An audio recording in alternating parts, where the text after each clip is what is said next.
Si l'histoire avec un grand H autour de laquelle s'articule la saga présentée dans l'œuvre de George R.R. Martin et d'HBO vous semble riche et sûrement complexe, eh ben vous n'avez pas totalement tort, mais rassurez-vous, on va étudier tout ça progressivement et bientôt vous aurez un bagage qui vous permettra de mieux appréhender ce que vous pouvez lire ou voir sur le sujet. Allez, c'est part pour une présentation très générale de l'histoire de l'univers.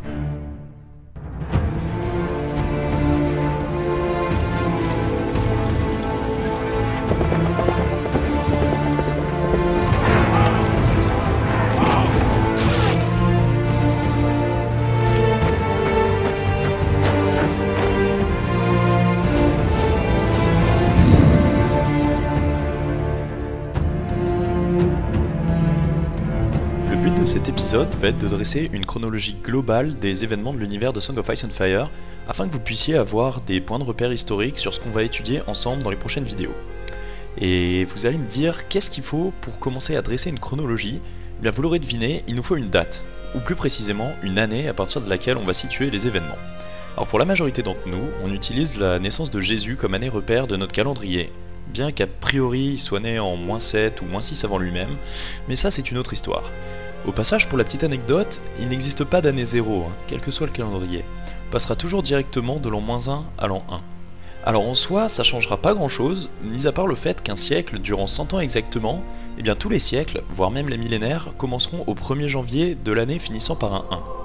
Donc voilà, si un jour vous voulez faire le malin, un repas de famille ou je sais pas quoi, vous pourrez toujours vous la ramener en signalant que tous les gens qui ont fêté l'entrée dans le 3e millénaire, et du coup a fortiori dans le 21e siècle, en 2000, ils se sont pas mal plantés.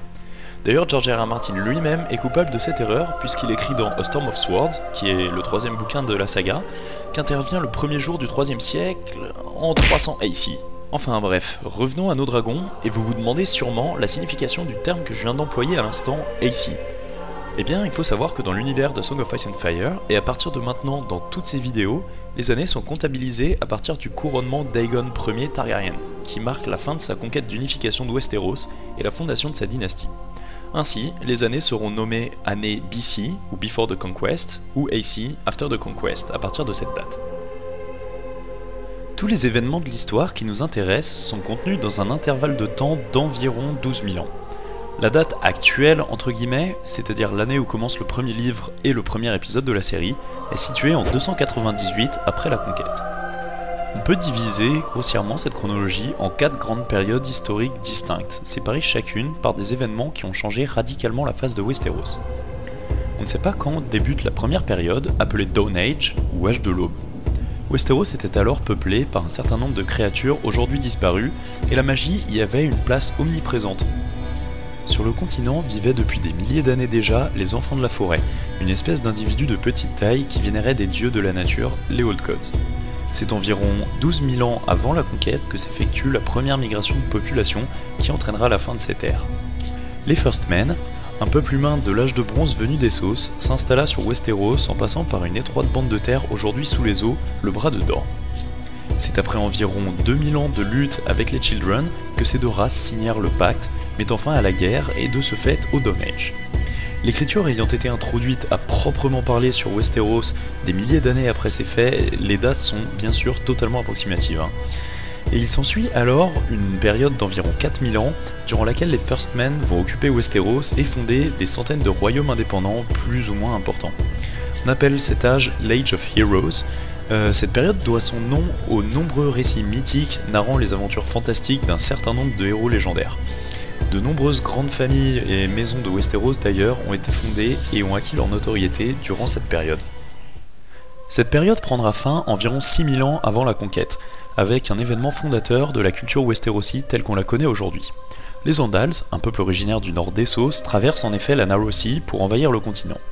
Cette migration des Andals va entraîner un profond bouleversement social et politique dans Westeros qui adoptera au fil des millénaires qui vont suivre sa forme plus ou moins actuelle, à savoir la langue parlée aujourd'hui partout dans Westeros, l'Andal, un système d'écriture qui tout simplement n'existait pas durant la période de domination First Men, qui était plutôt de tradition orale, la mise en place d'un système féodal et la fondation des Seven Kingdoms, et finalement l'adoption de la religion des Andals, les Seven, dans la quasi-totalité du territoire, excepté le nord qui ne sera jamais conquis. Durant cette période, les centaines de royaumes Firstmen vont laisser place à des royaumes plus importants qui batailleront pour unifier leurs régions respectives et donneront naissance aux Seven Kingdoms qui laisseront leur nom à la période ainsi qu'à la forme politique actuelle de Westeros, bien qu'ils ne soient plus indépendants. Ce nom, Seven Kingdoms, est issu des 7 royaumes présents sur Westeros au moment de la conquête d'Aegon. Le Kingdom of the North, le Kingdom of Mountain and Vale, le Kingdom of the Isles and Rivers, le Kingdom of the Rock, le Kingdom of the Storm, le Kingdom of the Reach et la Principauté de Dorne. C'est également au cours de cette période que s'effectuera la 3e et dernière grande migration de population sur le continent. Les Rhoynar, peuple vivant sur les berges de la Rhoyne, dont on a déjà parlé dans la première vidéo d'intro à la géographie, traversent la Narrow Sea pour s'installer définitivement sur la péninsule de Dorne. Finalement, la dernière de ces grandes périodes débute avec l'événement sûrement le plus important de l'histoire, la conquête d'Aegon Targaryen. Issu d'une famille noble originaire de Valyria et installée à Dragonstone, il parviendra, au bout de 3 ans de guerre, à unifier la quasi-totalité de Westeros sous la domination de la maison Targaryen et se fera couronner sous le nom de règne d'Aegon Ier. La dynastie Targaryen régnera sur les Seven Kingdoms durant près de 3 siècles très mouvementés, ponctués de guerres civiles et de luttes pour le pouvoir, avant d'être renversée par une rébellion menée par Lord Robert Baratheon, le seigneur des Stormlands, en 283 AC, soit 15 ans avant le début des événements de la saga, qui commence en 298 comme je l'ai déjà mentionné en début de vidéo. Voilà donc ce qu'il faut retenir de cette introduction à l'histoire de l'univers. 4 grandes périodes, séparées par 2 grandes migrations de population et une unification du continent, sur une durée d'un peu plus de 12 000 ans.